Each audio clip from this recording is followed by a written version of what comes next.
በጣም አዝናለሁ በኔ ምክንያት ይሁሉ ህዝብ እንዲጨነቅ በማድረጌ በጣም በራሴ አፍሬያለሁ ማንንም ሰው ባያቅና ባይሰማ በጣም ደስ ይለኝ ነበር ያው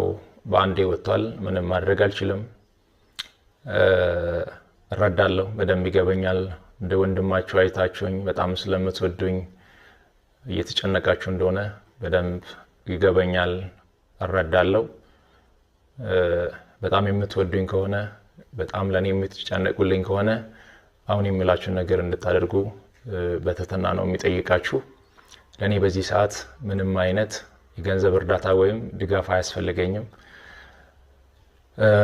ለኔ በዚህ ሰዓት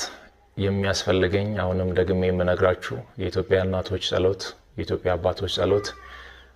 የወጣቱ ጸሎት ሁሉም በየእምነቱ እንዲጸልይልኝ ሙስሊሞች ዱዓ እንዲያደርጉልኝ ብቻ ነው የሚፈልገው ከዚህ ውጪ ግን